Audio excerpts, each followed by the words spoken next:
Merci à toutes d'être là ce soir.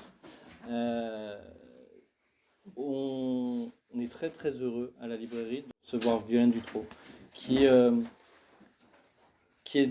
membre du collectif, qui est à l'origine en fait de nos enfants nous-mêmes. Un collectif de 8 femmes. On va parler un peu de ce collectif en tant que tel. Pour commencer, et juste pour montrer que c'est une rencontre qui est ouverte absolument à tout le monde, si tu veux bien, j'aimerais t'entendre sur les premières lignes de l'introduction en fait. Lire un extrait, tu veux dire? Si tu es d'accord. J'ai le mien, donc si tu veux me dire... Eh ben, voilà. Celui-là, en fait. Alors, à partir de Regard de l'enfant... Ce livre s'adresse à nous toutes et tous. Et jusqu'à la fin de ce paragraphe, en fait, quels sont nos besoins? Ok.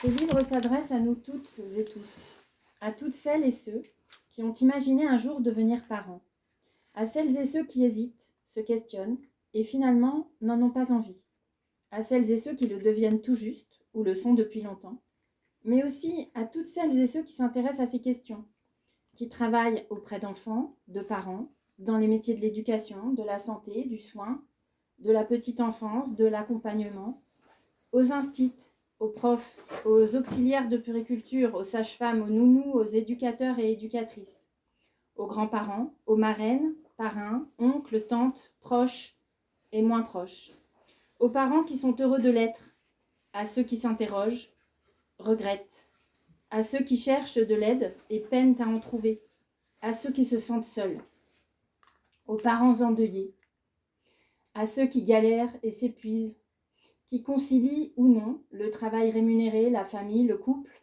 le cercle amical, à ceux qui se sacrifient et à tous ceux qui doutent. Aux parents qui peuvent être tout cela à la fois. Qui sommes-nous? Comment faisons-nous? Quel est notre quotidien? Quelles émotions ressentons-nous? Quels sont nos besoins? Merci. Ce paragraphe qui est vraiment dans la toute première partie de l'introduction m'a semblé très parlant parce que ça montre à quel point ce sujet de la parentalité est vraiment très transversal, concerne tout le monde, qu'on le soit parent ou non, hommes, femmes. C'est vrai que ce soir, c'est surtout des femmes qui sont là, peut-être surtout des mères, je ne sais pas. Mais enfin, en tout cas, voilà, c'est vraiment un sujet qui est intéressant pour et par tout le monde. Bonjour. Bonjour. Toutes les personnes en fait qui voudraient participer à une vie plus féministe et plus égalitaire. Comme on a ce sous-titre en fait de Nos enfants nous-mêmes qui est un manuel de parentalité féministe. On va en parler du livre.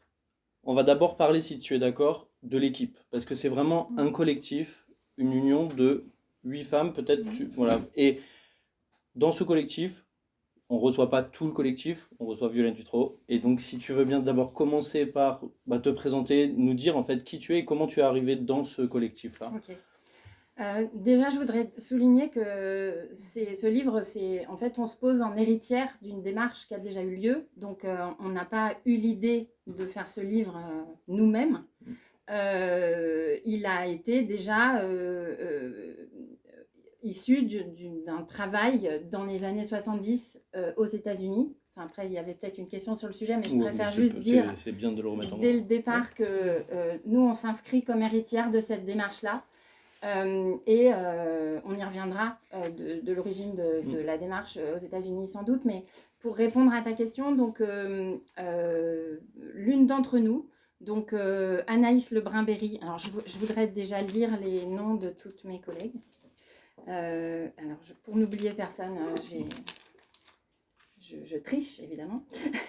Donc, Lucie Béguin, Perrine Benoît, Gundo Diawara, Laetitia Latapi, Anaïs Lebrun-Berry, Héloïse Simon et Fatimata Diagana.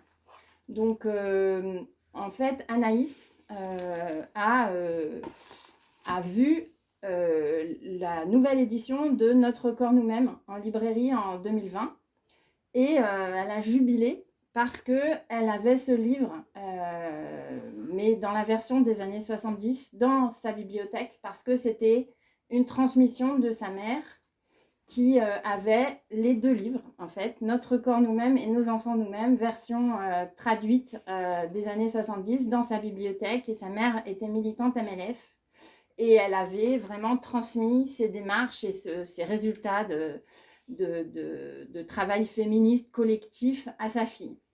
Donc Anaïs a décidé de proposer la création d'un collectif et elle-même était militante dans une association féministe qui s'appelle Parents et Féministes.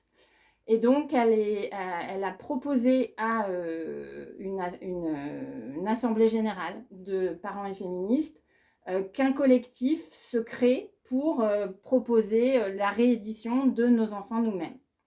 Donc, au départ, quelques personnes se sont portées candidates dans cette association-là. Et moi, je n'étais pas encore adhérente de Parents et Féministes à ce moment-là, mais quelques semaines plus tard, ou peut-être 2 semaines plus tard, enfin, c'était vraiment au moment où elle venait de créer, d'avoir cette initiative et de créer l'envie de s'inscrire dans cette continuité-là, que j'ai contacté parce que j'ai écrit un livre sur la paternité qui s'appelle donc Maternité, Paternité, Parité. Pendant l'écriture de mon livre à moi, qui est un plaidoyer pour un congé paternité équivalent au congé maternité, j'ai pris connaissance de l'existence de Parents et Féministes et j'ai contacté sa présidente qui m'a dit « Ah, mais un collectif est en train de se créer pour écrire un livre, t'aimes bien écrire, c'est ton sujet, est-ce que ça t'intéresse de faire partie du collectif ?» Et donc me voilà embarquée dans le collectif, voilà. Et ça, on parle de quelles années donc ? Donc ça, c'était en 2020. C'était en automne 2020. Et donc confinement, etc. Enfin, on pourra parler des conditions de réalisation du livre. C'était assez ubuesque. Et donc, on a été... le collectif s'est formé à partir d'un noyau de parents et féministes. Et ensuite, on a élargi à d'autres profils, à des personnes qui militaient dans d'autres types de collectifs. Donc, on est allé joindre la PGL, donc l'association des parents gays, des parents et futurs parents gays et lesbiens. Donc, Lucie Béguin vient de la PGL. On a contacté aussi Front de Mer, donc Gundo Diawara milite à Front de Mer, donc on est plus du côté prendre de la prise en compte de la parentalité et des conditions sociales dans les banlieues un peu défavorisées. Et puis Fatimata, alors Fatimata, elle s'est adjointe au collectif assez tôt. Elle, je ne sais plus si elle faisait partie de Parents et Féministes, mais elle avait un profil elle est, on va dire, médecin militante. Elle était en PMI et elle a pas mal de regards très pluriels, en fait, sur les parentalités diverses et notamment avec, dans des milieux économiques très variés et parfois assez compliqués. Et du coup, on a, au bout de 8 personnes, on s'est dit, on va s'arrêter là pour le recrutement.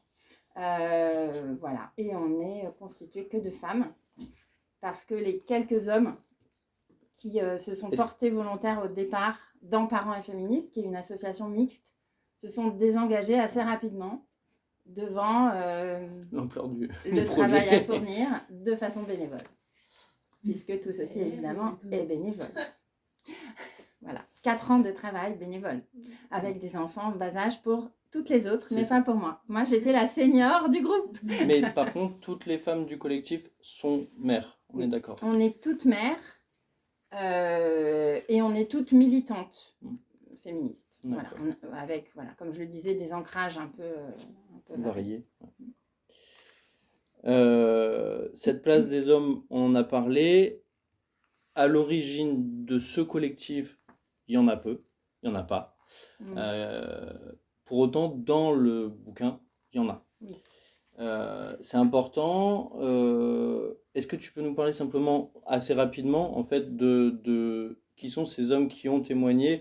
Est-ce que ça représente voilà, une majorité ou bien plutôt des exemples issus des minorités Alors, on a constaté, alors dans le champ de la parentalité, mais comme dans le champ du militantisme féministe ou du champ éducatif plus largement, de toute façon, ce sont des domaines complètement dominés par les femmes, c'est-à-dire sous-investis par des hommes, en réalité. Et du coup, on a multiplié les moyens de collecte de paroles et on a inclus dans notre démarche l'organisation de groupes de parole non mixtes. Donc, on a eu aussi des collectifs d'hommes uniquement. On a eu un groupe de parole d'hommes hétéros et un groupe de parole d'hommes homo. Et on a multiplié les appels à candidature, enfin à dépôt de parole dans plein d'endroits. Quelquefois, les gens venaient en couple, mais le plus souvent, les femmes venaient et les hommes ne venaient pas, même si on a vraiment fait des tentatives. Alors on a quand même une représentation d'hommes qui est pas mal du tout, mais on a dû mettre de l'énergie pour en arriver là. Et comme je te disais tout au début, avant qu'on démarre, on en a quand même un certain nombre qui représentent une minorité, au moins sur le plan de l'orientation sexuelle, ou en tout cas qui ont à défendre quelque chose, ou qui sont engagés, qui vivent, par exemple, déjà dans un parcours... qui sont engagés sur ce sujet-là et dont la profession est dans l'éducation ou dans la lutte féministe, en gros. Donc, du coup, il y a aussi ce biais, en fait, on a du mal à avoir des paroles d'hommes cis hétéros, quoi. D'où l'intérêt de diffuser ce livre à des hommes aussi. C'est important. Tu as rapidement évoqué comment ça s'est produit, en fait. Vous partez d'un noyau de 8 personnes. Et comment ça SM, comment vous mettez en place ces groupes de parole? Tu en as un peu parlé, mais on est en 2020. Alors, on est en 2020. On met à peu près... déjà, on ne se connaît pas. C'est-à-dire qu'on est disséminés sur le territoire, et même plus que ça, parce que l'une d'entre nous, il faut gérer les décalages horaires parce qu'elle habite le Chili. Et donc, du coup, on a des... là, pour le coup, c'était très numérique. C'était le confinement, on ne pouvait pas se déplacer. Ça a été assez... Au départ, on est parti bille en tête avec... on va se déplacer partout, on va faire beaucoup de groupes de parole in situ, en présentiel, etc. Puis, hop, confinement, etc. On se dit, bon, on change tout. Alors, on n'était pas très branchés numériques autant les unes que les autres. Et en fait, on en a tiré notre parti d'une certaine façon. Parce que le numérique alors je vais parler du numérique et puis après de ce qu'on a fait pour récolter la parole vraiment, mais le numérique a permis de récolter des paroles qu'on n'aurait pas eues. Par exemple, des gens qui habitent dans des milieux ruraux et qui n'ont rien autour pour se réunir sur ces questions-là, où il n'y a pas de groupe constitué, qui sont seuls dans leur environnement et très occupés par la parentalité du quotidien, qui se sont retrouvés à témoigner pour la première fois parce que l'horaire combiné au fait qu'il n'y avait pas de transport et que leur enfant pouvait être pas loin, etc., fabriquait la possibilité de témoigner. Donc déjà, on a eu ça. Ensuite, il y a des gens qui étaient très contents de ne pas se connaître.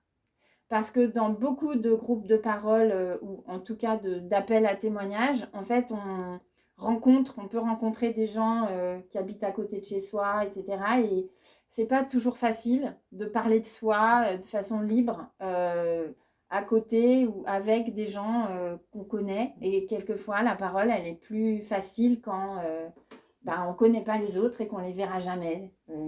Voilà. Donc, du coup, on a aussi découvert la facilité avec laquelle se déposent des paroles dans un cadre vraiment anonyme, au sens où on ne reverra jamais la personne. Des personnes Vous pouvez avoir un pseudo ou juste donner un prénom et ça allait très bien. Et voilà. Et en plus, on ne marquait pas les gens avec leur identité spécifique, etc. Donc ça s'est passé quoi? Il y avait des groupes, comment... Alors j'y viens. Donc en fait, au départ, on s'est dit, on va faciliter le dépôt de parole sous plusieurs formes, avec l'idée que de toute façon, ce qu'on allait essayer de faire, c'était d'abord des groupes de parole, mais en fait, laisser la possibilité à des personnes qu'on ciblait ou qui ne pouvaient pas venir au groupe qu'on organisait, parce qu'on a aussi organisé des groupes en présentiel, physique. Eh bien, on laissait aussi la possibilité de pouvoir prendre un rendez-vous pour faire un entretien. Donc, du coup, on a aussi mené des entretiens qui, pour certains, duraient 2 heures, 2 heures et demie. Voilà. Il y a aussi des gens qui nous ont envoyé des mails. Il y a des gens qui nous ont envoyé des vocaux. En fait, tout était possible. Et en fait, on a affiné notre thématisation au fur et à mesure qu'on a avancé dans la démarche. Donc, au début, c'était général. Donc, on a proposé de parler de parentalité de façon assez large. On a commencé par des récits d'enfance. Donc, on a dans le livre une bonne part aussi de passage entre l'état d'enfant remémoré et puis la parentalité assumée et complexe à partir de, évidemment, qui on a été en tant qu'enfant. Donc, on a cette transmission-là, enfin, ce passage d'un état d'enfant à l'état adulte parent. Et puis, on a petit à petit, au bout d'un moment, on s'est dit, bon, on va travailler sur notre structure, notre thématisation et voir ce qu'on va mettre dans ce livre. On s'est éloigné beaucoup du livre initial parce qu'en fait, au départ, on s'est dit, on reprend la même chose. Puis après, on s'est dit, non. On a changé d'époque, il ne se passe pas du tout la même chose. Il y a plein de thèmes qui manquent, ça ne nous convient pas. Donc, on a mis de côté et on a vraiment préservé la démarche.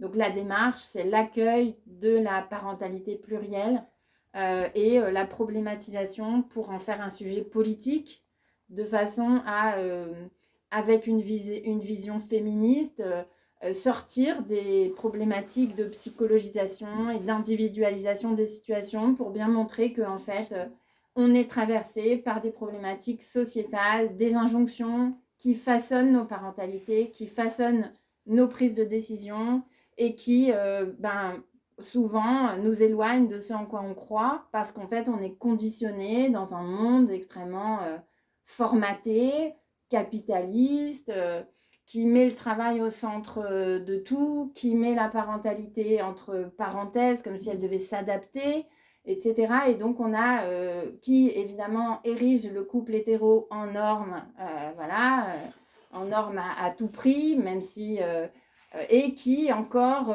apporte un regard négatif sur le choix de ne pas faire d'enfants. Donc, même si de plus en plus de possibilités sont assumées dans la pluralité de ce qui existe, et c'est en ça que ça a beaucoup changé par rapport aux années 70. Oui, c'est ça. Si on fait juste un tout petit retour en arrière, justement sur l'histoire, c'est la V2, si on veut, de ce livre des années 70. Donc, les deux, Notre corps nous-mêmes, Nos enfants nous-mêmes, étaient sortis dans les années 70 aux États-Unis, puis en France. Dans Nos enfants nous-mêmes, là, tu nous as parlé vraiment de la ligne de la version 2024-2025.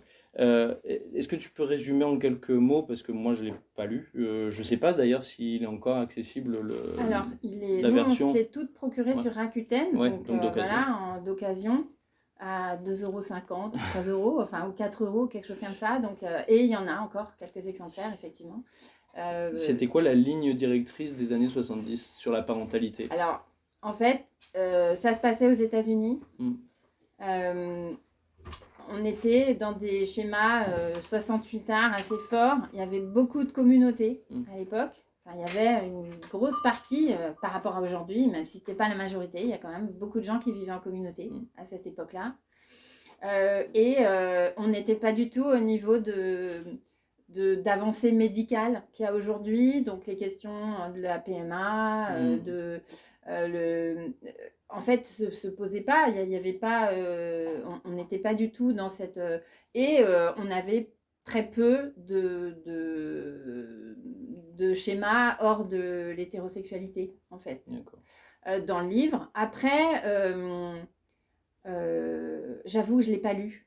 J'ai parcouru, j'ai lu intégralement. Désolé, la question piège. Non, c'est pas du tout piège parce que c'est-à-dire que en fait, à un moment donné, personnellement, mais je pense que j'ai l'impression qu'on a été plusieurs à être, enfin, en tout cas, on en a parlé à plusieurs et je ne sais pas si l'une d'entre nous l'a lu intégralement. C'est-à-dire qu'en fait, on a vraiment fait un travail commun autour de l'introduction du livre et de la démarche. Et après, on a travaillé le sommaire, on a lu des extraits. Et au bout d'un moment, il a paru nécessaire à plusieurs d'entre nous de se détacher de l'objet, en fait, donc c'est une décision assumée. Voilà, j'ai pas honte de ne pas l'avoir lu. C'est que c'est une décision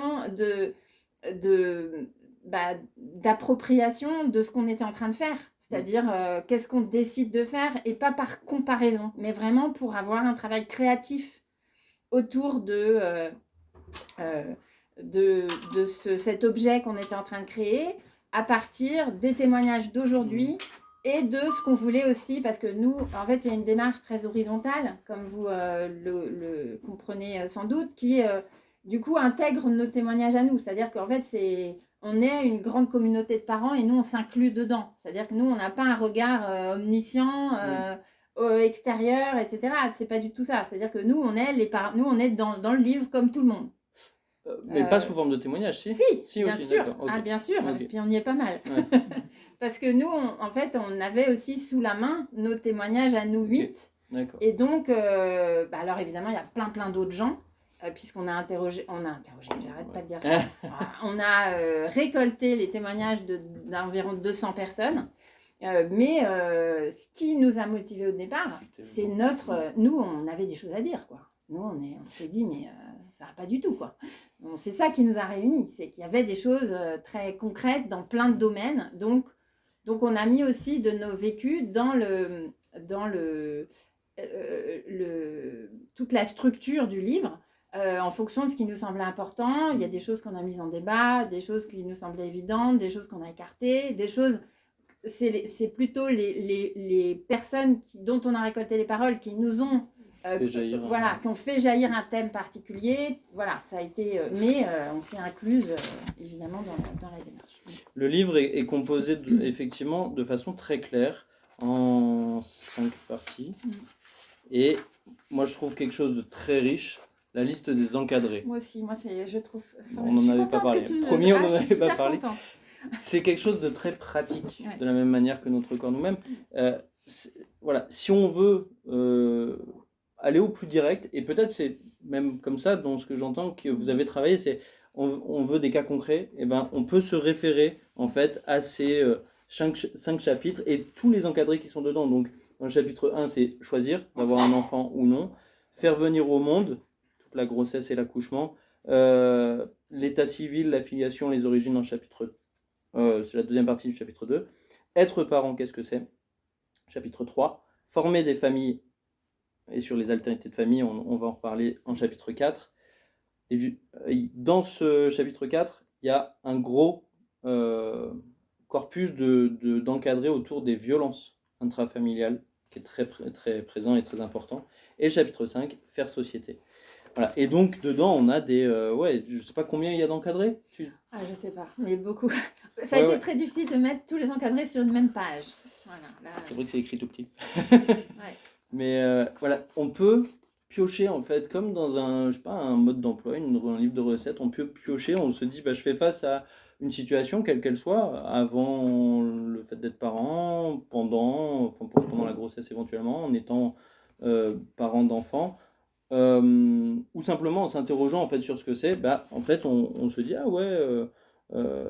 enceinte, quels sont nos droits vis-à-vis du travail, par exemple.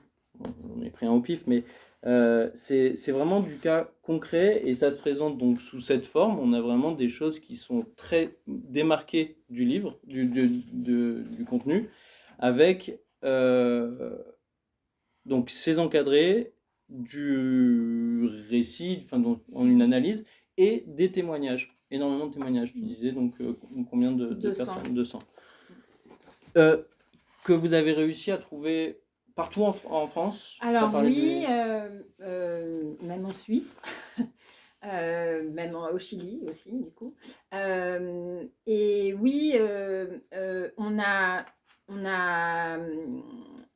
commencé par les réseaux sociaux. Non, en fait, dans l'ordre, on a commencé par nos proches et après on s'est éloigné de nous. C'est-à-dire qu'on a commencé par tester nos méthodes de récolte de récits auprès de gens qui allaient être indulgents avec nous, voilà, en gros. Parce que, évidemment, nous, on a appris en faisant.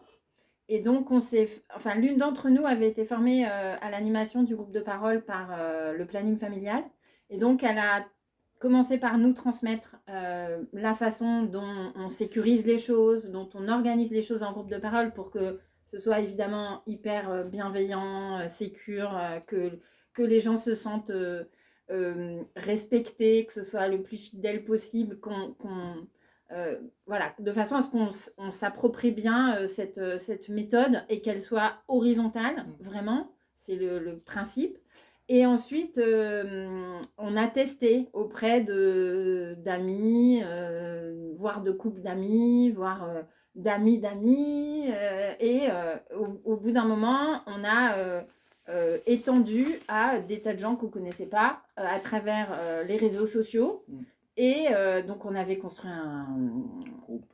Voilà, en fait, on avait fait une petite campagne de communication avant avec un financement participatif pour financer les déplacements et les frais qu'on aurait de séminaires, de regroupement entre nous, parce qu'évidemment, comme on est disséminés sur le territoire, on allait aussi se rencontrer, mais en réalité, on s'est rencontrés toutes ensemble pour la première fois que le jour le jour du lancement du livre, en fait. On ne s'était jamais rencontrés toutes ensemble.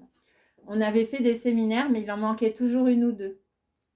Et du coup, c'était très émouvant ce jour-là, parce que c'était la première fois, en particulier pour Héloïse, qui venait du Chili et qui était venue qu'une seule fois, mais à un moment où on n'était pas toutes là. Voilà. Je ne sais plus où j'en étais. Donc, dans les témoignages, et donc dans toute la France et en Suisse, oui, et au Chili. Mais donc, voilà, donc réseaux sociaux. Ouais. Et puis, des gens nous ont envoyé des mails disant bah, « Moi, j'anime un café par an. Est-ce que vous pouvez venir animer un groupe de parole avec mon groupe constitué que je vois tous les mois, etc. » Donc, on a aussi fait ça, d'aller finalement créer un café par an spécifique, groupe de parole, avec des gens qui ont l'habitude de se voir et de parler de leur parentalité au fin fond. Alors là, en l'occurrence, c'était Nord-Gironde, par exemple. Oui, c'est ça. Le collectif, vous avez réussi à rencontrer des gens de métropole comme de campagne Oui, alors, Hexagone. On a eu des témoignages de personnes qui ont vécu en Outre-mer, mais qui n'étaient pas forcément habitantes des Outre-mer. Et on a eu du rural, mais surtout de la ville. Et en rural, la ruralité, on l'a vraiment touchée par le numérique. Et par des groupes de parole comme des cafés par an, avec des gens qui nous ont proposé de venir du coup, c'était assez complémentaire de ce qu'on avait par ailleurs, parce que évidemment, quand on a parlé de l'espace public, par exemple, les questions de l'espace public ne se posent pas tout à fait de la même façon en ville et à la campagne. Et donc, c'était intéressant d'avoir les deux. Les questions de mobilité, bien sûr, l'accès aux services publics, etc. Et quand on est parent, tout ça, ça nous traverse, en fait. On est tout ce qui sert, tout ce qui est collectif, tout ce qui est mis en place par l'impôt, en fait, théoriquement, quand il y en a, quand on ne le réduit pas, eh bien, ça rend service aux parents. Donc, c'est très important de se rendre compte à quel point... il faut savoir qu'il y a presque 9 femmes sur 10 et 8 hommes sur 10 qui ont des enfants en France. Donc, la parentalité traverse pratiquement toute la société. Donc, en fait, cette condition parentale, elle est très importante à évaluer, à apprécier à sa juste mesure, parce que c'est aussi une population qui est relativement, j'allais dire, en moindre capacité de prendre la parole, parce que c'est une population qui est très, très prise par la parentalité, enfin, en plus du reste. Donc, du coup, alors il y a du militantisme parental, en particulier dans une certaine frange politique que je n'approuve pas. Mais enfin que je n'approuve pas. Donc c'est vrai qu'il y a beaucoup de militantisme. Voilà, il y a les parents vigilants, toute cette extrême droite extrêmement présente sur les réseaux, mais pas que. Mais le militantisme, on va dire, très, enfin, qui représente la parentalité, on va dire, mainstream, la plus commune et la moins engagée politiquement, elle est assez peu présente, en fait, dans les voix audibles. Tu évoques là, ça fait une transition, tu évoques un peu les différents sujets qu'on trouve dans ce manuel. Est-ce que toi, tu as travaillé sur un sujet en particulier ou pas? Voilà, et aussi savoir, c'est quoi ton sujet voilà, que tu as trouvé le plus intéressant dans ce manuel? Tu vas me dire tous. Vous avez peut-être été plus ou moins concernés les unes que les autres. Alors moi, j'ai précisément davantage travaillé sur la partie 5, donc le faire société. Moi, je suis très... parce que ça parle du travail, que c'est mon sujet, pas que ça, mais bon, et que ça parle d'éducation, que ça parle d'école, que moi, je suis aussi... depuis 2010, très engagée sur l'éducation à l'égalité entre les sexes et les genres de toutes les manières. Et du coup, j'ai fondé aussi une association qui s'appelle l'Institut Égaligone et qui œuvre en ce sens-là depuis 2010. Et du coup, c'est une partie qui est très importante pour moi, même si, parce que je la connais bien, parce que... et parce que on a été crescendo vers la politisation, en fait, depuis l'expérience individuelle du choix, même si c'est politisable évidemment, jusqu'à faire société à travers l'expérience et la condition familiale. Donc, moi, j'ai travaillé là-dessus et j'ai beaucoup travaillé sur le livret violence. Voilà, moi, alors, c'était pas ma spécialité. Bien qu'en travaillant sur les stéréotypes de genre depuis longtemps, évidemment, en fait, on s'intéresse au continuum des violences, puisque c'est à partir des premières inégalités que se construisent les parcours de violence dans toutes leurs dimensions et toute leur gravité. Donc évidemment que j'avais approché la question des violences, mais pas à ce point. C'est-à-dire que là, vraiment, l'outillage, les théories, les aspects juridiques, etc., j'ai beaucoup travaillé avec une autre de mes collègues, donc Perrine, qui, elle, est plutôt spécialiste de cette question-là, mais... qui a été plus en appui théorique, on va dire, par rapport au travail que moi j'ai fourni sur l'aspect de récolte de témoignages. Oui, alors pas que de récolte, mais aussi de mise en mots, de choix des thèmes, etc. Et donc on a... Alors pour toutes les parties, pour répondre sur la question de comment on a réparti le travail, on a créé des sous-groupes, en fait, mais on a fait toute la structuration ensemble. On a mis 3 mois à faire le chapitrage et la problématisation. C'était un document de, 70 pages, où on a, toutes les semaines, en fait, on a avancé sur le chapitrage.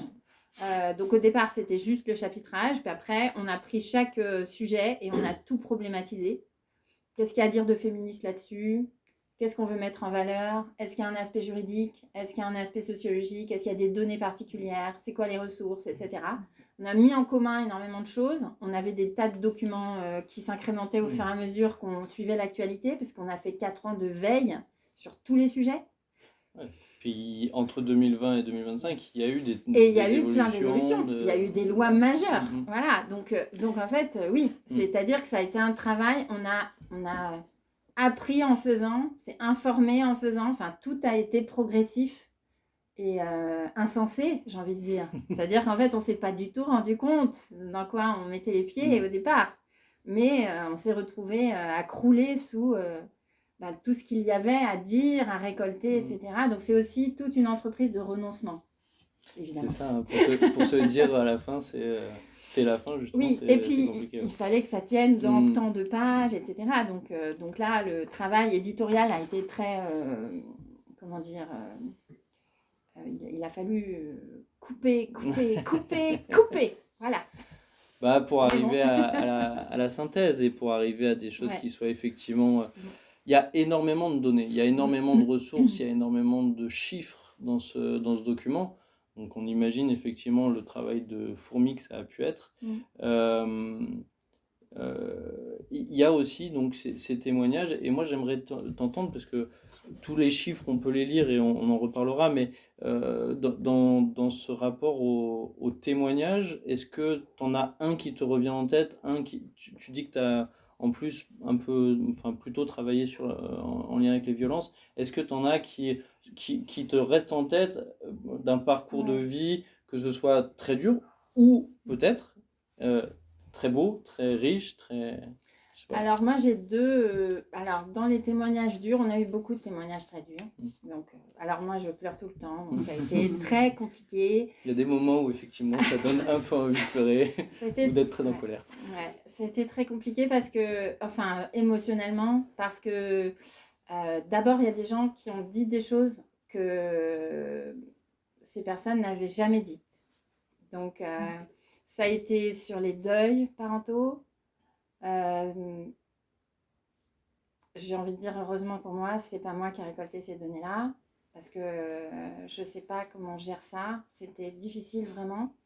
Il y a la maltraitance des enfants, donc des adultes enfants, parce qu'on n'a pas récolté de témoignages d'enfants, mais on a récolté des témoignages de parents qui ont été très maltraités et qui ont conscientisé des choses pendant le dépôt de témoignage. C'est-à-dire que on a dû accueillir des récits. En fait, de fil en aiguille, les personnes se mettaient à parler de leur enfance et voilà, il a fallu accueillir des choses vraiment dures en collectif et en individuel aussi. Et alors dans les violences de couple aussi. Alors bon, la maltraitance, je ne vais pas rentrer dans les détails, mais dans la maltraitance de couple, ce qui m'a le plus marqué, ce sont des personnes qui ne formulaient pas qu'elles avaient vécu un viol conjugal, ou plusieurs, qui avaient une relation fondée sur le viol, en fait, et qui avaient beaucoup de mal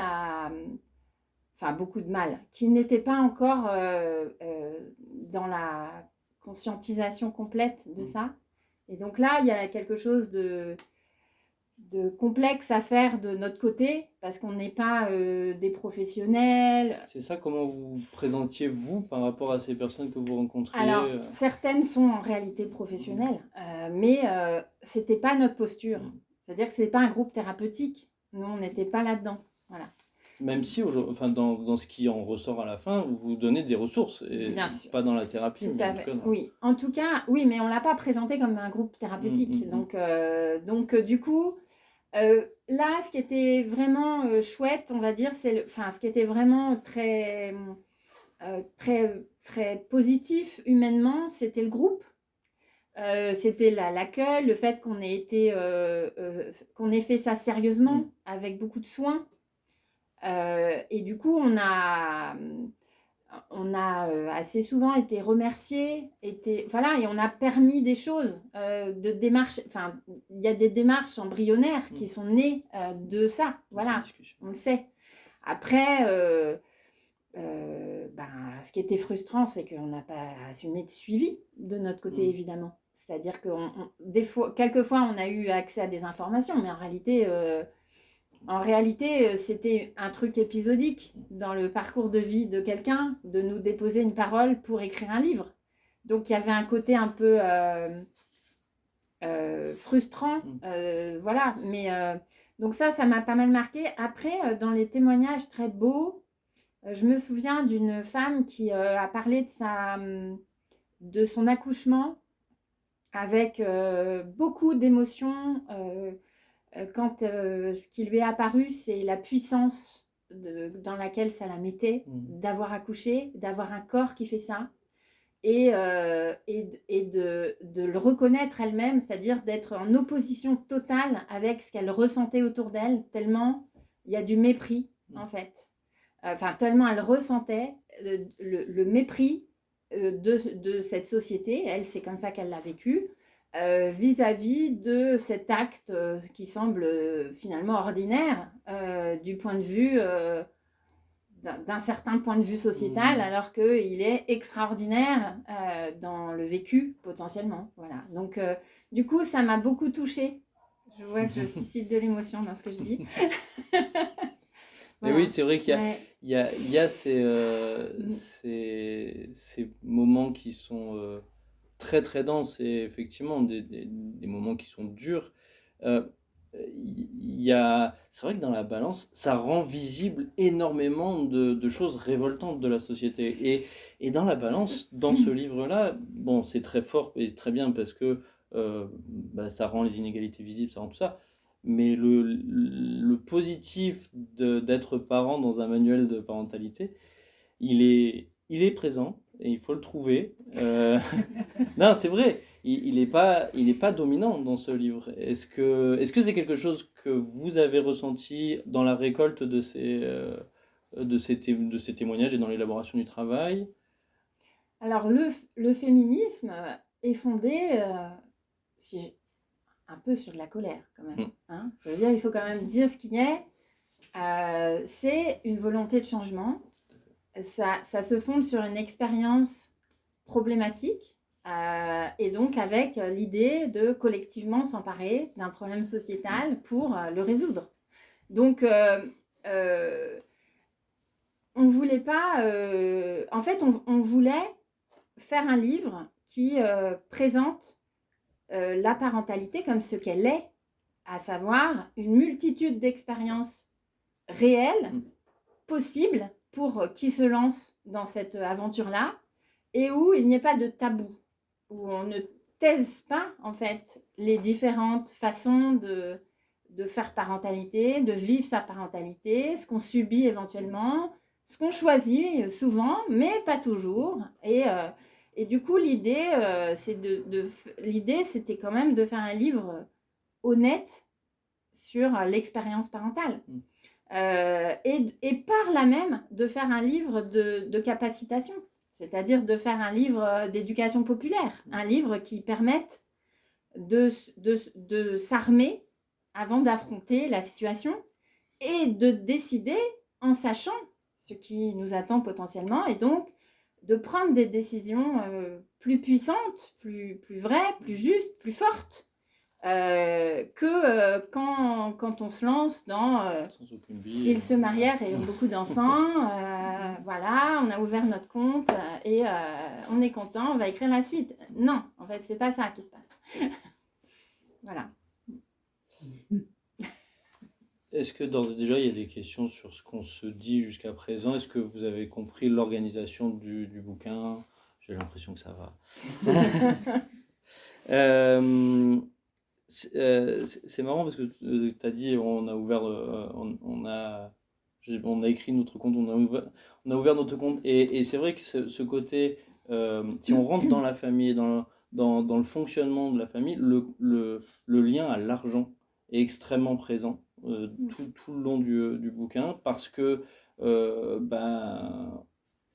les femmes touchent moins d'argent au travail. On pourra parler de ce lien entre travail, rémunération et dépendance à cette rémunération. Les impôts aussi sont très conjugalisés. Qu'est-ce que ce lien à l'argent-là, qu'est-ce que tu peux nous en dire Alors effectivement, l'argent, c'est intéressant que tu soulignes que ça n'est pas que dans la partie argent, en Non. fait, parce qu'évidemment, ça intervient dans la partie travail, dans la partie argent, enfin dans la section travail, la section argent, mais aussi, par exemple, lors des séparations, mais aussi tout ce qui relève de, évidemment, les questions de niveau de vie à travers les politiques du logement. En fait, le la façon dont on fabrique la socialisation, enfin en tout cas la mise, je vais dire entre guillemets, la mise en couple dans notre société, la mise en couple hétéro dans notre société est quand même fondée sur des principes inégalitaires. Et après, il y a toutes les conséquences donc, qui sont largement étudiées et dévoilées par les livres de Lucie Fuyet ou de Titu Lecoq, etc. Mais il y a quand même un vrai... et c'est dénoncé depuis, évidemment, j'ai envie de dire, les premières féministes. Évidemment, il y a des choses qui restent, qui sont très fortes, qui sont institutionnalisées et qui nous dépassent, du coup. Qui nous dépassent. Donc, il y a une telle idéalisation du rapport amoureux que c'est très compliqué d'aborder cette question de façon sereine, sans être taxé de tue l'amour, j'ai envie de dire. C'est-à-dire qu'on a vraiment, d'ailleurs, on a une citation sur le sujet, mais en réalité, la façon dont on s'organise ou dont on peut s'organiser financièrement pour avoir une indépendance économique qui nous permet de faire nos choix dans cette société où l'argent prédomine, c'est ce qui va nous permettre de conduire nos vies, soit de façon subie, soit choisie, avec effectivement des situations où on est complètement embrigadé dans un rapport hétéronormatif au détriment des femmes. C'est le cas dans la plupart des cas, y compris par toute l'institution judiciaire, il y a énormément de préjugés du côté de la justice, des avocats, enfin oui, et puis le rapport au travail, voilà, et donc l'argent, et puis l'argent c'est aussi ce qui permet j'allais dire, de procurer une éducation aussi aux enfants sécurisés si l'ensemble des services publics ne le sont pas, en fait. Puisqu'il y a une vraie difficulté, il y a une familialisation des aides aujourd'hui qui fait qu'il y a une dépendance très forte des jeunes adultes à leurs parents. Dans d'autres pays, on cite par exemple le Danemark, on a une enveloppe à partir de 18 ans pour que tout le monde fasse ses études avec le même montant. Et en France, on n'est pas du tout dans ce genre de schéma. Donc, tout dépend de l'endroit où on est né, en fait, et des liens qu'on crée avec ses parents et qu'on garde à la majorité. C'est ça, de savoir. Donc, les conflits familiaux, les ruptures, etc., fabriquent en fait aussi la dépendance économique et la vulnérabilité économique de beaucoup de jeunes adultes. Donc oui, l'argent, c'est un peu le nerf de la guerre en termes d'indépendance dans notre société. Il y avait notamment, en lien avec cette... Et donc ça fait partie je crois, de la partie que tu as supervisée, si je ne dis pas de bêtises. On a ce tableau en lien avec les impôts, que moi j'ai eu un peu du mal, qui, si je comprends bien, est-ce que tu pourrais nous l'expliquer un peu? C'est un tableau, je voulais l'imprimer, j'ai pas eu le temps. Il raconte quoi ce tableau en quelques mots? Alors, on a un tableau qui... pour montrer à quel point c'est très ancré dans des chiffres qu'on manie au quotidien, quoi. Enfin, c'est, en l'occurrence. En fait, la société française, sur le plan fiscal, favorise financièrement les couples aux revenus inégaux. C'est-à-dire que si on a deux personnes, donc j'ai pris l'exemple d'un foyer où au total, il y aurait 50 000 euros de revenus au total. Si on a 25 000 euros et 25 000 euros, donc chaque personne gagne autant dans un couple, le niveau d'imposition de chaque personne, il est à, je ne sais plus exactement le chiffre, mais ça devait être 1200. Redis-moi la page. 272.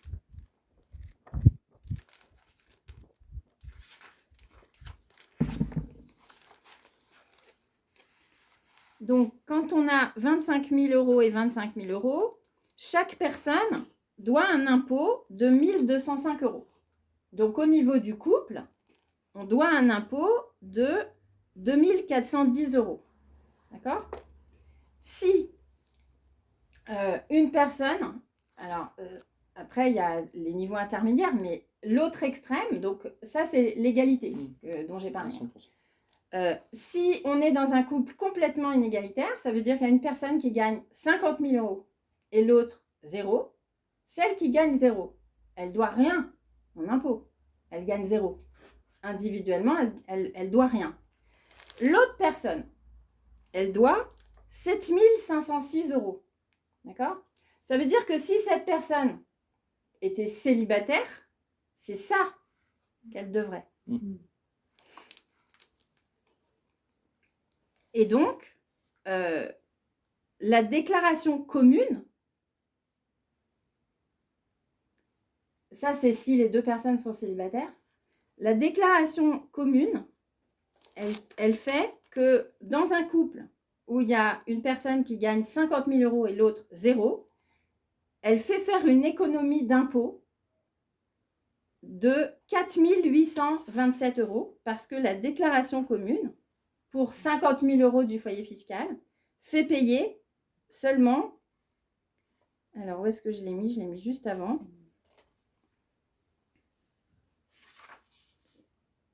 Je l'ai mis là. En fait, la réduction d'impôt, elle est de 4 827 euros. Je ne trouve pas exactement. Vous voyez ? C'est-à-dire qu'en fait, au départ, chaque personne, c'est 0, 2500 et 7 500 euros. Et la réduction d'impôt de ce couple-là, c'est 4 827 euros. Ça veut dire que la personne qui gagne le moins, elle fait économiser à l'autre beaucoup d'argent. Et donc, l'État favorise. C'est-à-dire que l'État, nous, en fait, on donne de l'argent, on donne plus d'argent à des couples dont les revenus sont inégaux. Voilà. Montrer comment, par le biais de l'impôt, c'est aussi quelque chose qui confirme ce système complètement inégal. Oui. Sur... c'était quoi depuis, on a dit depuis 2020, il y a eu énormément de lois aussi. Bon, il y a eu la loi en 2021, une des plus grandes lois sur la famille, la PMA, la loi de bioéthique qui ouvre la PMA à toutes. Est-ce que tu peux nous dire en substance d'abord ce que c'est, peut-être, je ne sais pas si tout le monde est au fait, et ce qu'on a pu en dire depuis? Est-ce qu'il y a eu des évolutions? Alors, c'est une loi effectivement très importante parce que les couples de femmes et les femmes célibataires, en fait, ont pu accéder à la PMA. Ce qui s'est produit concrètement derrière, c'est que il y a eu beaucoup de demandes de femmes célibataires, beaucoup plus que ne s'imaginaient les institutions et le monde médical. Et en fait, il y a eu beaucoup d'obstacles de la part des SECOS. Donc les SECOS sont les centres qui organisent ça sur le plan médical, mais aussi qui donnent les autorisations, en fait, qui filtrent les personnes en fonction des critères qui sont légaux. Et donc, beaucoup de personnes ont continué à demander des PMA à l'extérieur du territoire. D'accord. Alors, ce qui a changé depuis, c'est il y a eu une incapacité de pas mal de SECOS à rendre les services demandés. Il y a eu beaucoup d'incompréhension, ou en tout cas de non-volonté, comme je disais, il y a eu pas mal d'obstacles, en fait, du monde. Alors, ça dépendait des endroits, etc. Et puis, ce chiffre sur les célibataires qui était beaucoup plus fort. Je n'ai pas le chiffre en tête, mais c'était assez improbable. Et donc, c'est intéressant, je trouve, parce que ça montre aussi des changements sociétaux assez importants, à savoir le fait d'assumer de ne pas être en couple, en tout cas pour décider de s'occuper d'enfants. Et dans le livre, on a un certain nombre de témoignages qui racontent cette décision-là et l'anticipation de ce que ça va produire derrière, avec la façon de fabriquer d'autres types d'environnements familiaux aux enfants qu'on accueille dans ces conditions-là, avec du coup des personnes qui vont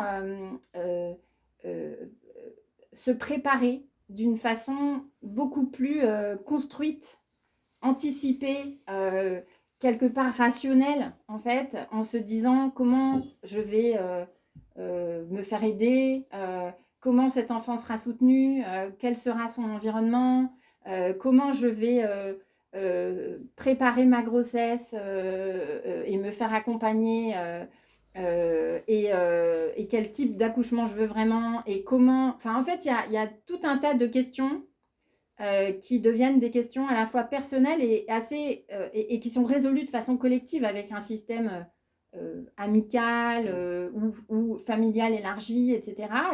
Qui, j'ai envie de dire, qui parfois manque aux couples hétéros. C'est-à-dire, et d'ailleurs, on a des témoignages aussi de gens qui disent que, à un moment, ça c'est un des témoignages qui m'a marqué, on a une femme qui dit moi, j'ai fait un enfant seul et je suis beaucoup plus entourée que la plupart des femmes hétéros que je connais, qui, elles, en fait, n'osent pas demander d'aide parce qu'elles ont un mec à la maison. Sauf que le gars, il assure pas 100% de ce qu'il devrait faire, quoi. Donc, du coup, et ben moi, finalement, je suis bien lotie parce que moi, je suis légitime à demander de l'aide à mes voisins, mes voisines, mes cousins, cousines et tout le monde. Parce que tout le monde comprend qu'il faut plusieurs personnes pour s'occuper d'un enfant. Et en fait, il y a beaucoup de femmes en couple qui ne vivent pas ça au quotidien et qui se retrouvent seules, ou en tout cas mal accompagnées, dans le quotidien de l'expérience parentale. Et ça, c'est vraiment une... Je dévie un peu peut-être par rapport à ce que tu C'est bien dis.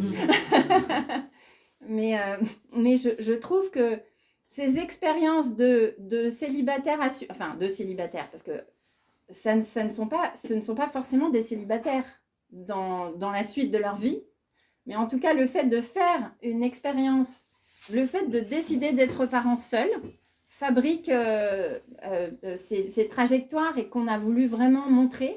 On a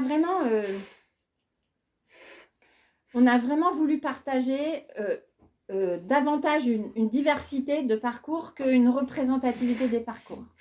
Donc, du coup, ce qui nous paraît très important dans le livre, c'est de montrer ce qui pourrait être et qu'on ait des expériences inspirantes pour mieux critiquer ce qu'on vit soi-même.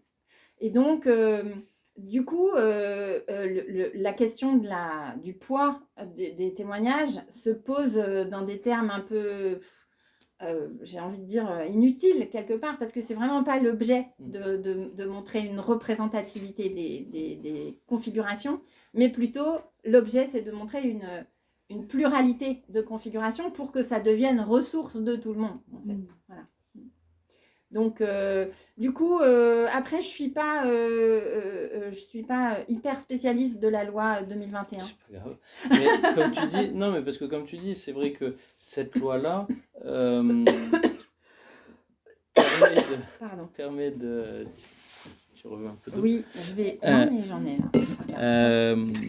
Permet aussi à beaucoup de femmes de faire des enfants seuls. Oui.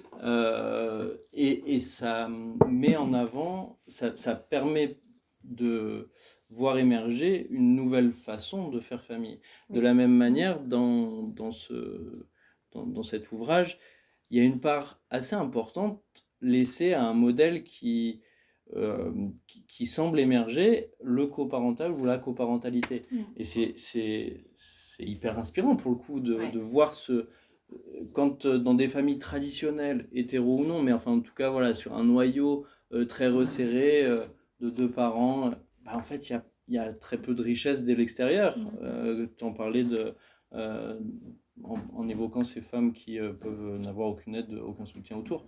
Mais cette coparentalité, c'est quoi? Ça se présente comment, ce coparentage? Parce que je crois que les deux mots sont utilisés dans le... Alors, c'est plutôt coparentalité. On a aussi dit par le passé la multiparentalité, mais finalement, les personnes concernées se sont mises d'accord sur coparentalité. Et c'est par le biais de la PGL notamment, mais pas qu'on a rencontré des personnes qui à la fois illustrent ce modèle par leur propre expérience, mais aussi fabriquent des nouvelles normes, en fait, à leur échelle évidemment, parce que c'est loin d'être une norme, mais je veux dire qu'ils fabriquent une façon nouvelle, en tout cas légitimée, c'est moins clandestin, j'ai envie de dire. Il y a quelque chose de plus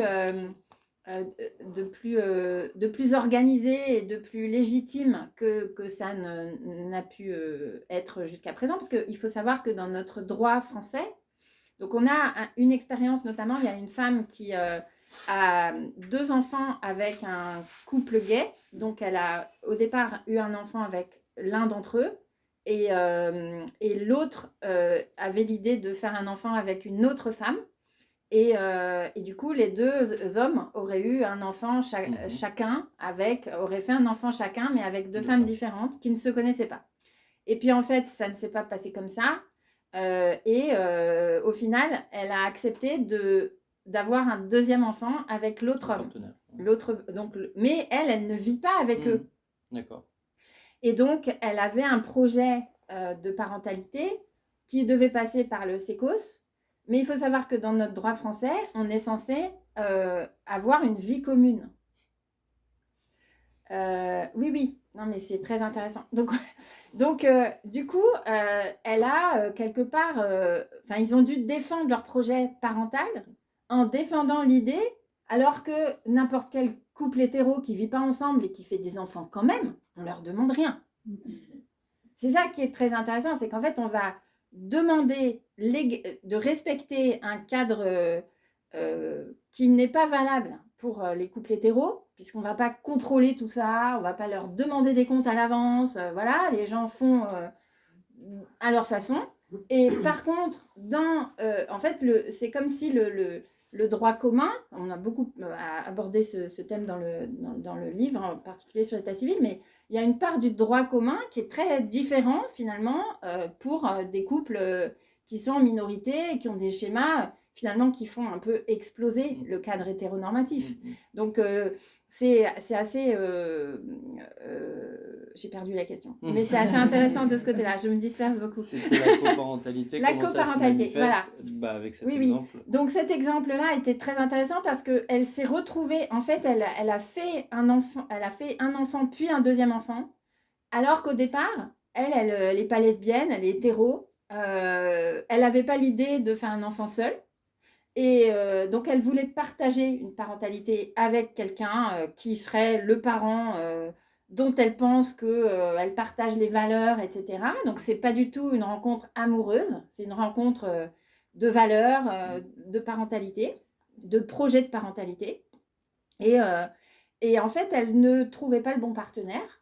Et donc, au bout d'un moment, l'âge arrivant, elle s'est dit, il faut que si je veux vraiment fonder une famille, il faut que je me débrouille par d'autres moyens. Et elle a entendu parler de cette façon de faire. Et donc, elle s'est connectée à un site internet. Donc, quelquefois, le numérique a des bons. On a parlé du numérique.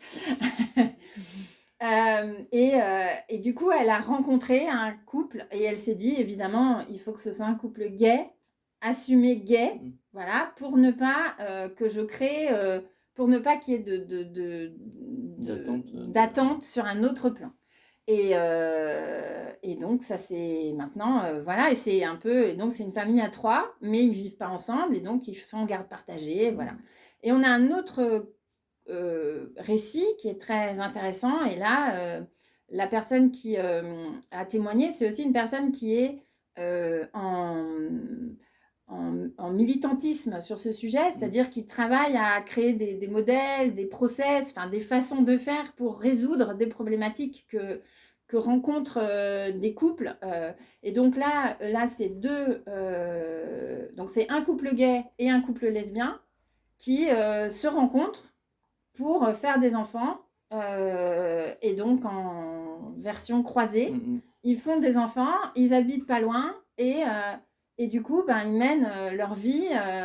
Alors, ce qui est facilitant, j'ai envie de dire quand même, ce qui est facilitant, c'est qu'ils gagnent tous pareil, il n'y a pas de problème d'argent. Enfin voilà, j'aurais été très intéressée de rencontrer le croisement de cette configuration-là avec des inégalités de revenus. Ça aurait été très intéressant.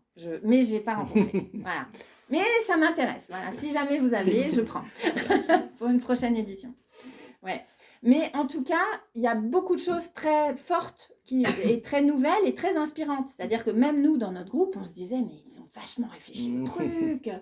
Et du coup, on est dans une ouverture de possibles, dans la façon de penser la répartition des tâches, des temps, des places, des fêtes, j'ai envie de dire aussi, de tous les rencontres. En fait, ils mettent en place quelque chose d'hyper riche et d'hyper construit qui oblige au dialogue sur tous les sujets.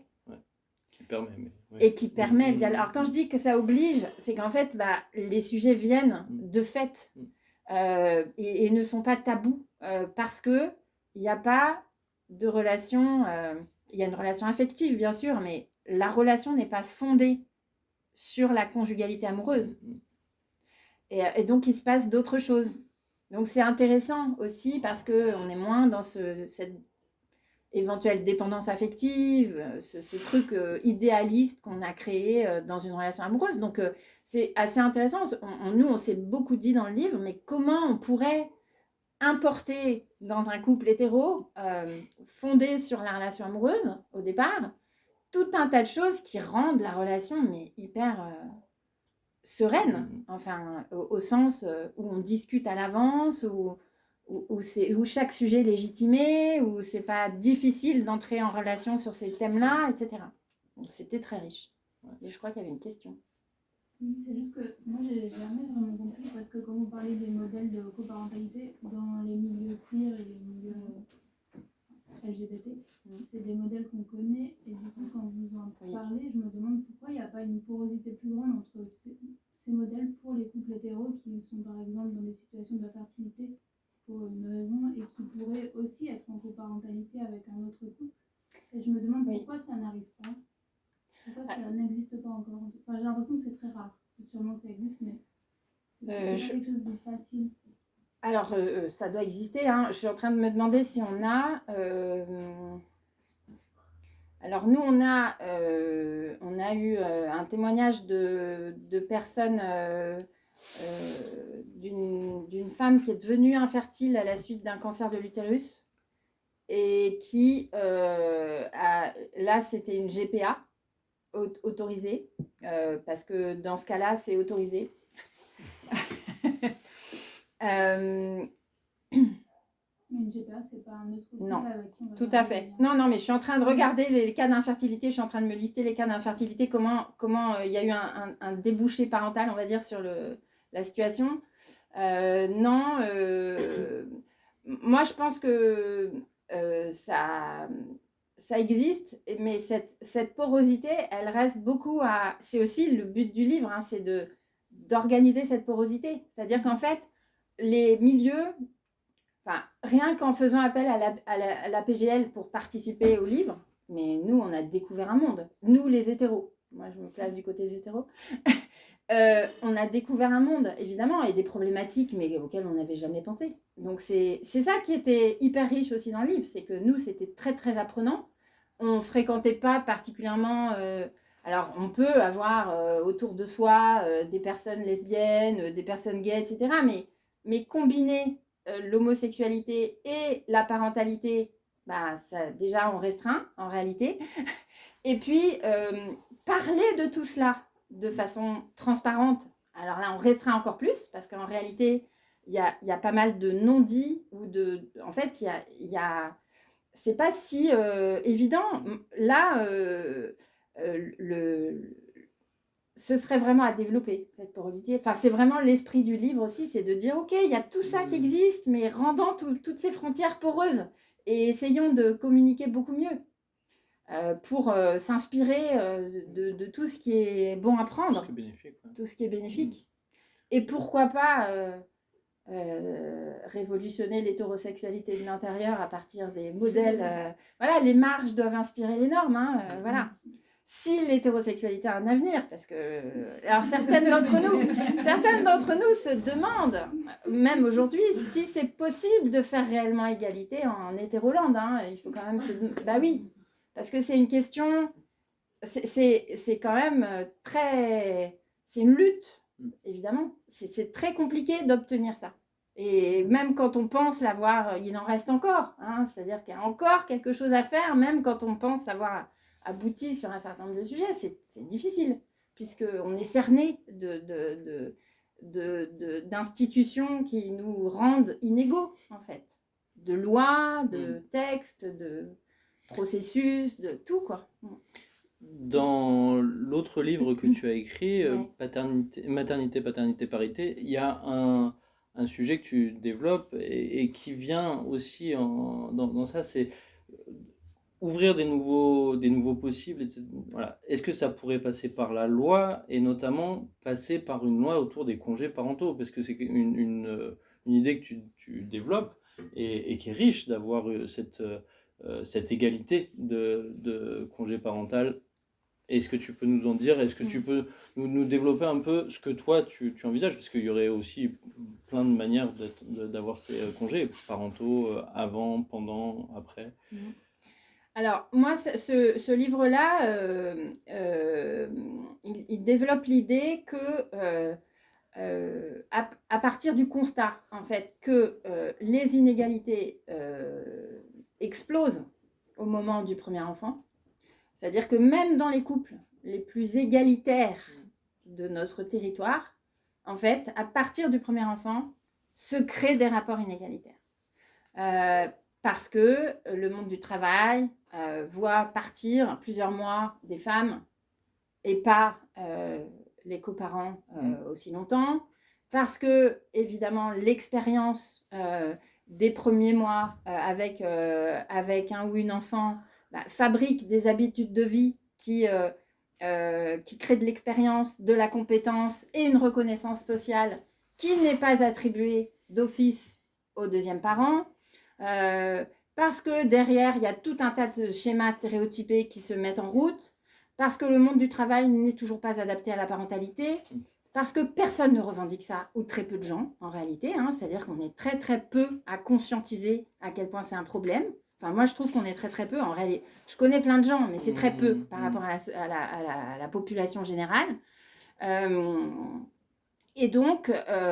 et parce que le monde de l'enfance est encore extrêmement imprégné par qui occupe les missions professionnelles autour de l'enfance, c'est vite vu. Voilà. Donc, en fait, on est cerné de schémas hyper genrés sur qui doit s'occuper de l'éducation, du parentage, voilà. Et on est... du coup, on fabrique une paternité discrète au travail et une maternité principale et au travail, qui est vue comme principale par le travail. Et du coup, on fabrique aussi une paternité auxiliaire à la maison et principale à la maison. Et donc, et tout ça est admis socialement. Et donc, à partir de ce constat-là, moi, je pense que, et je ne suis pas la seule, qu'il faut absolument conscientiser cette ignoble injustice, parce que c'est absolument injuste. Tous ces hommes qui n'imaginent pas encore à quel point ils pourraient être reconnus dans leurs compétences de soins, alors que c'est tellement émancipateur et ce serait très bon pour leurs relations et tout, en fait. Tout, voilà. Leur inscription dans quelque chose de beaucoup plus égal, serein, humain, empathique, enfin tout, en fait. Ça ne peut qu'être bon.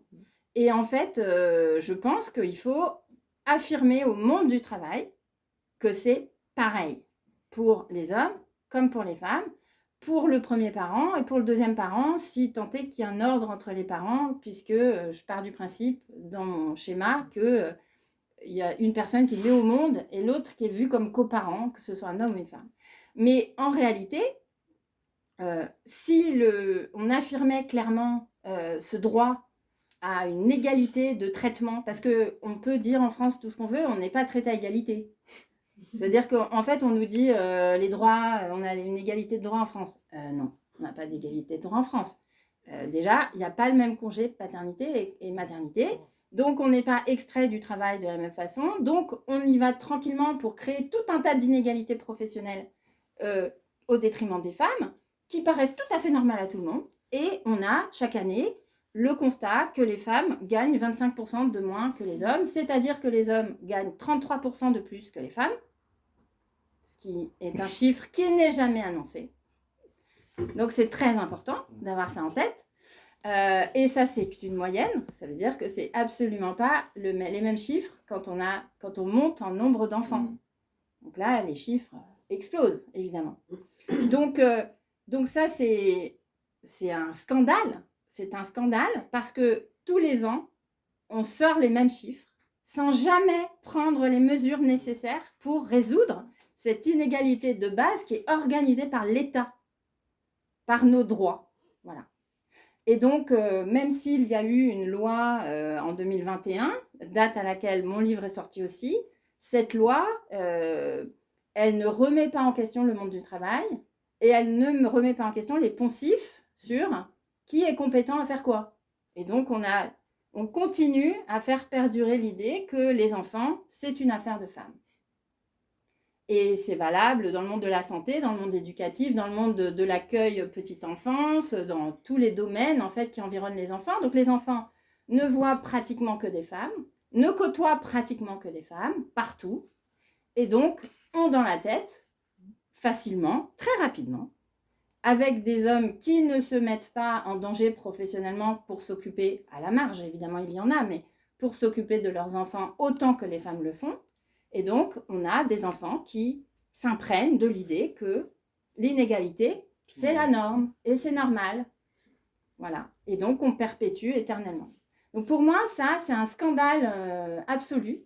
Et je pense qu'on ne mesure pas assez à quel point ça ferait complètement... En fait, ça créerait une vague de justice sociale que même les hommes... dont même les hommes tireraient bénéfice, évidemment. Parce que le jour où on peut dire merde à son travail, franchement. Je suis vulgaire, désolée. Mais c'est vrai, il y a quelque chose de bénéfique pour tout le monde. Et... Ouais. Et... non, mais c'est vrai. En fait, démonstration.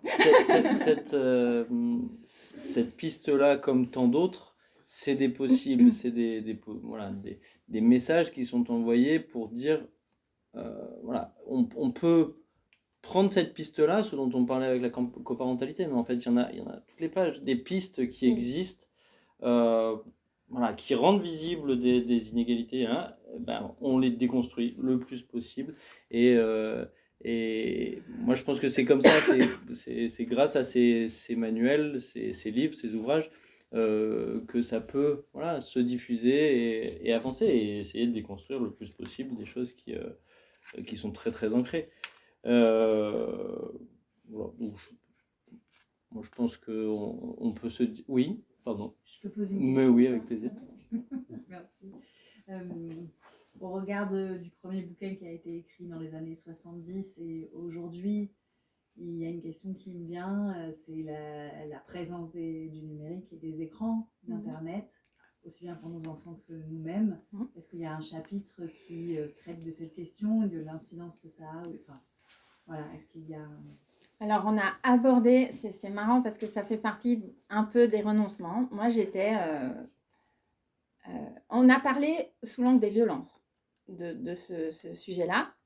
Le harcèlement en ligne, voilà. En fait, se doter en ressources en tant que parent pour à la fois se rendre compte de ce qui est vécu aujourd'hui par le biais des écrans Voilà. Mais personnellement, moi, j'aurais vraiment aimé qu'on dédie un chapitre entier. Puis en fait, quand on s'est mis à lister tout ce qu'on avait envie de dire, il aurait fallu écrire un livre là-dessus.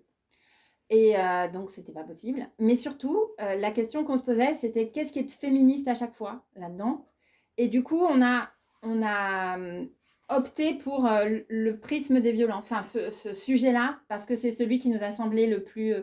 Mais c'est aussi, on a aussi traité évidemment des stéréotypes qu'il y a là-dedans, voilà. Mais c'est pas énorme. Voilà. Je veux dire, si vous vous attendez à un gros chapitre, vous allez être déçus.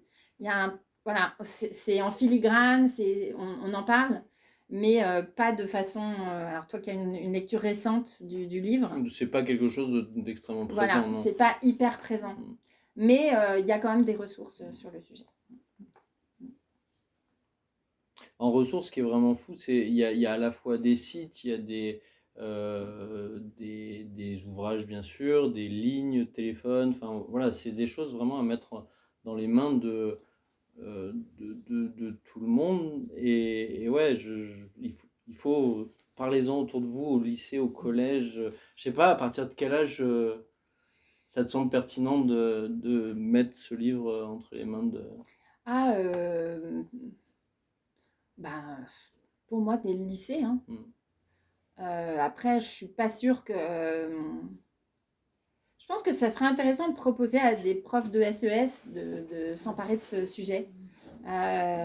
Parce que dans les enseignements de sociologie et en fait, d'économie, la façon, par exemple, dont on fabrique un rapport différencié à l'argent entre les filles et les garçons, c'est voilà, c'est sociologiquement étudié que nous n'avons pas le même rapport à l'argent parce qu'on n'est pas éduqué de la même façon sur ce sujet-là. Et donc, c'est vraiment intéressant, à mon avis, dans un cours sur la socialisation, de réfléchir à cette question-là, autant que à la façon dont le couple hétéro sert le système capitaliste, par exemple. Après, on va me dire, c'est hyper politisé, on ne peut pas faire ça à l'école. Ben si, voilà, on peut aborder des choses aussi pour comprendre comment fonctionne le système qui est le nôtre aujourd'hui. Donc, c'est un livre d'outillage quand même. C'est-à-dire qu'effectivement, il s'appelle Manuel, mais c'est pas un livre qui va vous guider. C'est un livre qui va vous donner des moyens de vous documenter, réfléchir, aller plus loin, vous informer. Puis après, vous avez un témoignage qui dit vert et l'autre qui dit rouge et l'autre qui dit bleu. Et donc, vous pouvez avoir trouvé, ah yes, celui-là, c'est ça. Puis après, vous lisez l'autre et vous dites, ah ben non, etc. Ça. Et donc, c'est aussi ça qui est intéressant, c'est que c'est comme ça qu'on l'a conçu, c'est de fabriquer quelque chose qui permette finalement de revenir à la case départ, à savoir, qu'est-ce que je veux vraiment moi ? Qu'est-ce qui, moi, m'habite, en fait ? Et maintenant que j'ai toutes ces données, ces ressources, qu'est-ce que je vais en faire ? Et du coup, effectivement, moi, je trouve très intéressant de parler de ce livre avant d'avoir des enfants. Mais aussi, en fait, moi, j'ai été très agréablement, pas surprise, mais j'ai reçu très agréablement des témoignages de gens qui m'ont dit, je sais pas, une femme de plus de 60 ans, par exemple, qui vient me disant, alors moi, il n'y avait que telle ou telle partie qui m'a... Puis en fait, j'ai tout dévoré, j'ai tout revisité, toute ma vie et tout. Et du coup, j'ai une autre approche avec mes enfants. Maintenant que mes enfants sont adultes, etc. Et donc, on parle avec un retour en arrière, un regard des époques différentes, mais aussi une compréhension d'autres schémas que les nôtres. Et du coup, c'est aussi l'occasion de dialogue dans la famille, etc., à tous les âges. Voilà. Et je voudrais dire aussi qu'il y a des gens, puisque tu me demandais pour les âges, il y a des gens qui m'ont dit aussi qui nous ont dit, il se trouve que c'était moi qui étais là à ce moment-là, mais dans des rencontres libraires, que en fait, c'était des personnes qui étaient des professionnels de l'éducation, du soin, alors soit psychomote, je sais pas, sage-femme ou autre, et qui n'avaient pas d'enfants, mais se sont emparés de ce livre comme d'un outil professionnel pour mieux faire leur travail, en fait, pour mieux comprendre les situations qui rentraient dans leur cabinet, Voilà. Et du coup, c'est aussi assez intéressant ce rapport-là au livre. C'est que c'est un livre qui... Et là, dans ce sens-là, je pense qu'on est assez contente du résultat en termes de cible. Et il y a aussi des gens qui ne veulent pas d'enfants, mais qui se questionnent sur la parentalité et qui, du coup, aussi ont acheté le livre. Je me souviens d'une rencontre à Genève où il y avait un groupe de 5 ou 6 filles qui sont arrivées, je ne sais pas, 22, 23 ans. Et alors, aucune voulait d'enfants, etc. Et elles avaient bien discuté de ça. C'était très important pour elles de s'affirmer dans ce monde hostile, etc. Et en fait, elles ont pris le livre pour rester en lien avec les personnes qui allaient faire des enfants et mieux les comprendre et en même temps se conforter ou pas dans leur choix. C'est-à-dire avoir plus d'éléments pour critique. voilà. Et du coup, c'est aussi un livre, et c'est vrai, qui s'adresse aussi aux personnes qui n'ont pas d'enfants. C'est aussi pour comprendre la condition parentale au sens large et dans quelle société on vit. Voilà.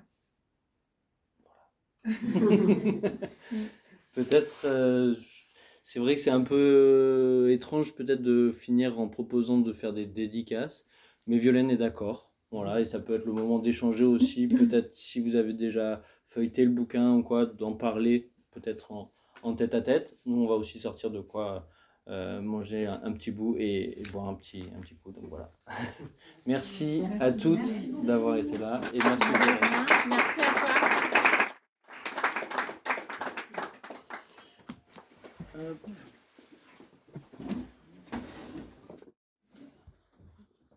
On peut se mettre là si vous voulez discuter. Je vais voir ma site.